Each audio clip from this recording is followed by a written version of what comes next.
Les habla David Roa, su compañero fiel en este emocionante camino de los que nos queremos convertir en productores musicales y vamos paso a paso aprendiendo un poco sobre esto y sobre la industria musical.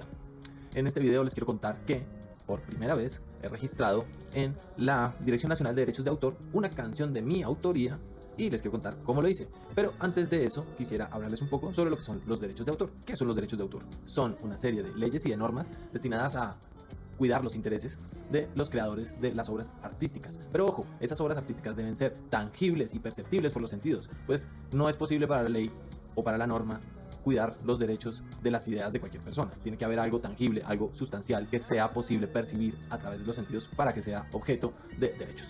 Hay dos tipos de, digamos, tenedores de esos derechos: los autores o compositores de las obras y los titulares de los derechos. Muchas veces coinciden las dos cosas, ojo, pero muchas veces no. Muchas veces el titular de los derechos es un tercero al que el autor le concedió el derecho de explotar esa obra artística o musical. En la industria musical existen tres tipos de derechos de autor. Una es la del autor o compositor, otra es la del máster, o sea, de la persona que crea el fonograma, y otra, la última, sería la del intérprete, o sea, aquellos músicos o aquellos cantantes, etcétera, que interpretan esa obra de composición del autor para crear el máster, por ejemplo, o para tocarla en un concierto, etcétera. Por ejemplo, cuando un creador de contenidos en YouTube hace un cover, que es una situación que es muy común en los tiempos que corren.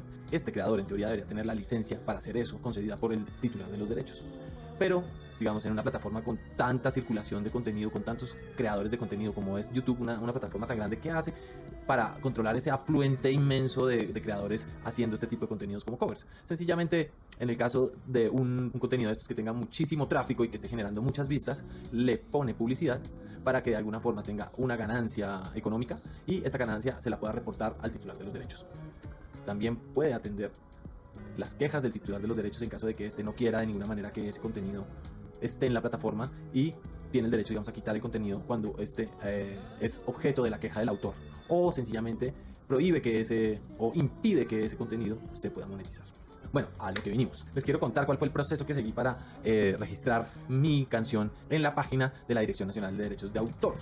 En primer lugar, se debe ingresar a la página derechodeautor.gov.co. Una vez allí se debe uno registrar como un nuevo usuario de este servicio. En el apartado registrar obras van a encontrar el link registroenlinea.gov.co y allí van a crear un usuario. Luego de haber creado el usuario van a entrar nuevamente a este lugar, a este sitio web, y van a tener que dar clic en la pestaña registrar música y luego van a tener que llenar una serie de formularios que les voy a resumir aquí. La primera es seleccionar la representación, si es el nombre propio, si es el nombre de un tercero, si es el nombre de un menor de edad, de una persona jurídica, de una persona natural, si fue autorizado por esta persona, etcétera. Después tiene que seleccionar el tipo de autor, si es creador de la partitura y la letra, o si fue que solo hizo la letra o solo la partitura, si es una obra individual, si es en colaboración, si es colectiva, etcétera. Después debe seleccionar el origen, si es originaria, en caso de que sea creada por el intelecto o la imaginación, o si es una obra derivada que surgió de otra idea. Dar a conocer el autor de la obra, si es anónima, si es póstuma, si es seudónima, etcétera. Seleccionar la forma de elaboración, si fue una obra por encargo, si es funcionario público ejerciendo sus funciones, si no es ninguna de las anteriores. En otro apartado debe seleccionar el género o ritmo, siempre acordarse de dar clic en agregar. Y también debe indicar si